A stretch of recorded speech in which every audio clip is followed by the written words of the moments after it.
YouTube's Cape Carcuda. So there's the new headlight buckets. That's the passenger side one. Passenger side one just needed to be sandblasted. I don't really need it.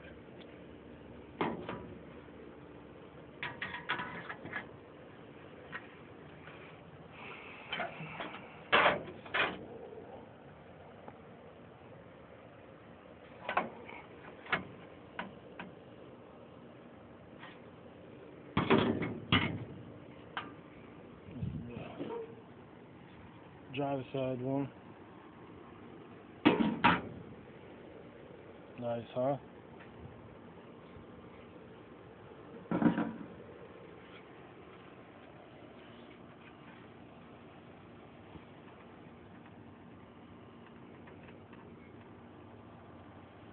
Notice any markings on them.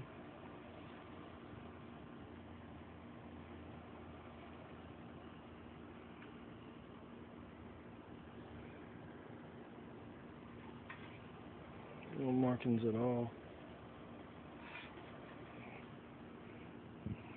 I would assume they were new aftermarket because they have a crinkle right here. Usually GM stamp stuff doesn't have that like golden lines.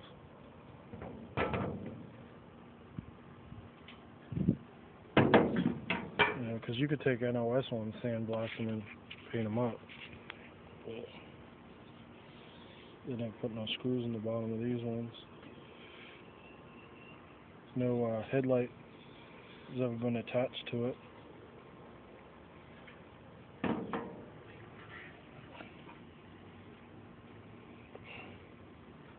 I believe they've been mounted. Or at least this one's been mounted. I see it's got evidence of this being screwed on at one time.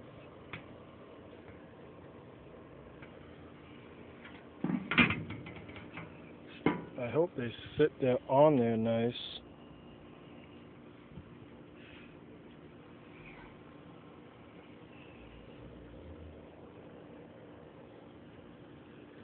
I was told the guy was trying to make a 1970 clone, that he had like a 72 or something like that, and he was trying to convert it over to a 70 and decided not to do it. And that's why I didn't use the bucket. The guy that sold these to me for the $25, I bought these off Craigslist for $25 for the set. He sold them to me. He said he restored the car for the guy, and that the car was further down on his street. He said, go down there and check it out. And then he went out to the street and he's like, oh, the guy's garage door's closed. But I would think this was that Astro Blue color.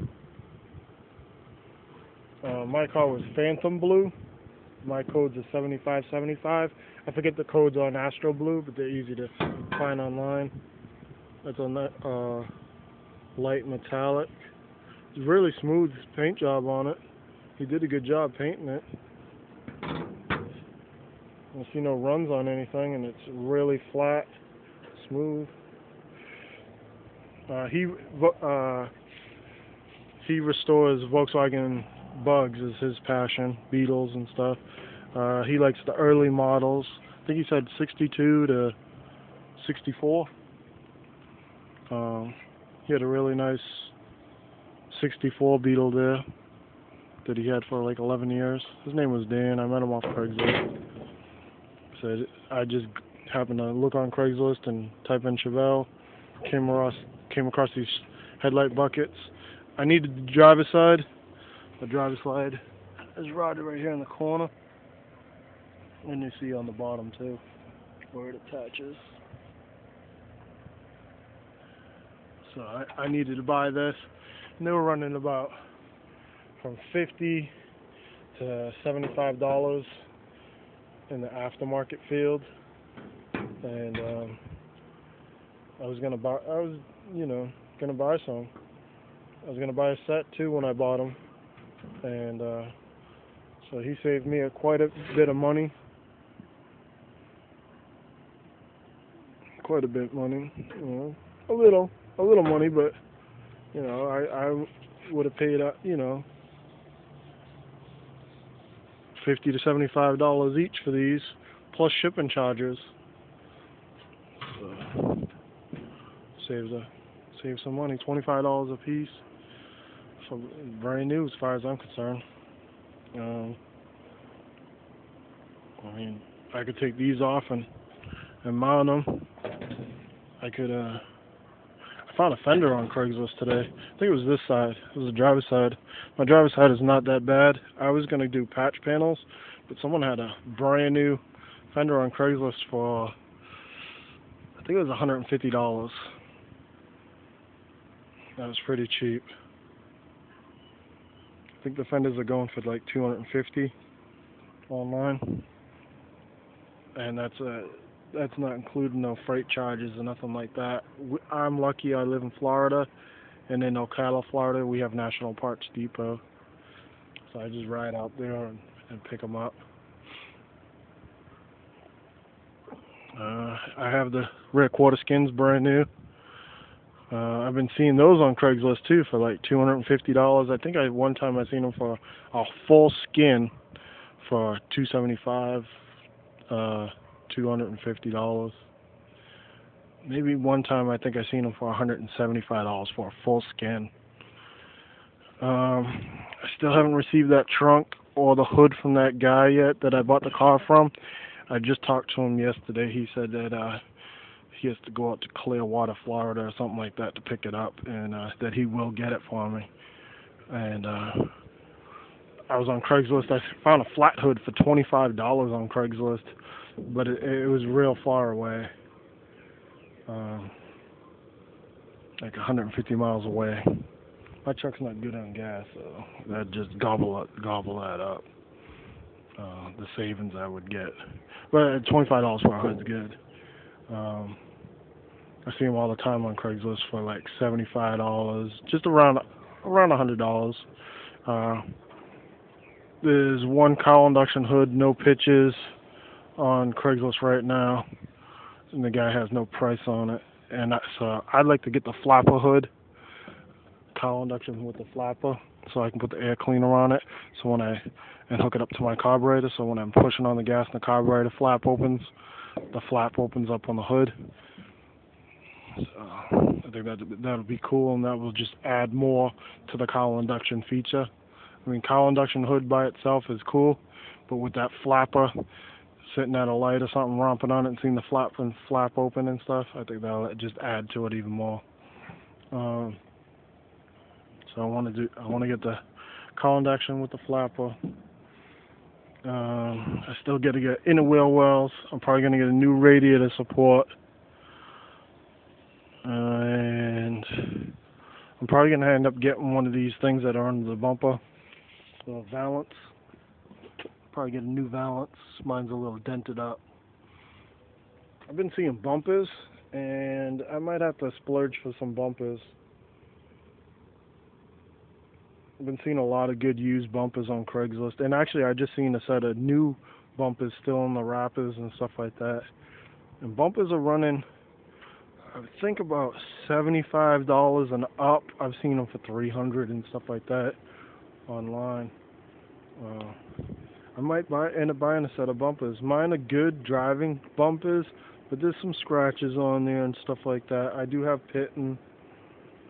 You know, they clean up with Brillo pad, but I might end up doing that, buying a set of bumpers. When I'm online, I'm like, oh, I don't need bumpers. Now that I'm out here looking at the car, I'm like, hey, maybe I should get a set of bumpers. Somebody was selling that rocker trim, the bottom trim, on Craigslist. They had a set of those.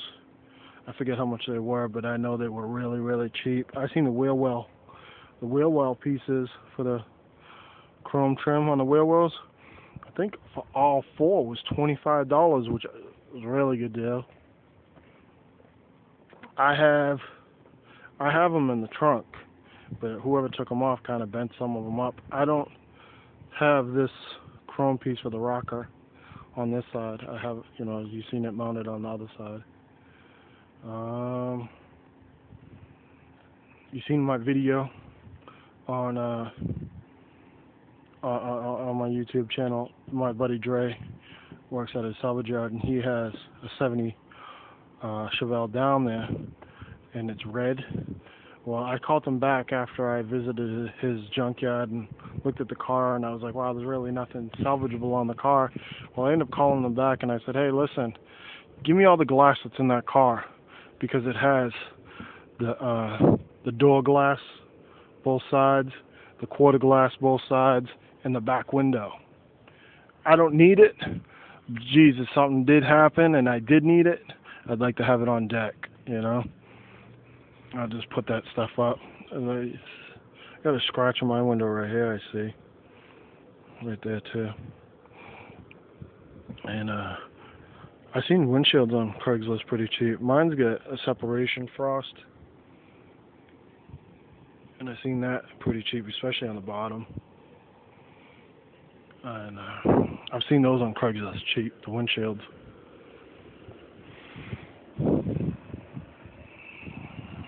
Last on the road, 1998. It's been sitting.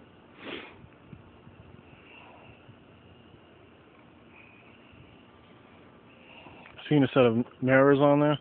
I'd like to put the remote mirrors on here, the sport mirrors. You know, these square ones are okay. I know they're what came with the car, but I like the torpedo kind of mirrors. And I like dual mirrors too. I drive in my mirrors, especially my rear view mirror. I'm always looking for troll because I want to race them. I get a lead foot. I like to drive fast. So I got the 12-bolt rear end. I don't know if I'm going to be able to use that 12-bolt rear end. Came out of a 71 Oldsmobile 98.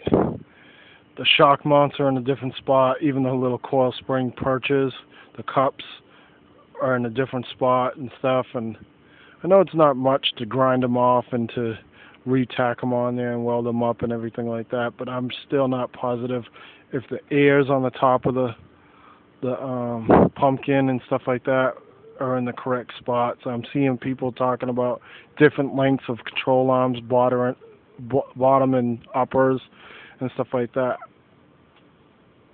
I bought it because it was a 12-bolt, and it had the sway bar and stuff like that. And I went online and I swore that I seen that you could use that 12-bolt out of the full-size car. Same with the spindles and the front brakes. But when I got it home and I looked at it, I was like, wait a minute, the shock mounts are in different spots. And then I started looking at pictures of rear ends and stuff, and I'm like, man, the cups are in different spots.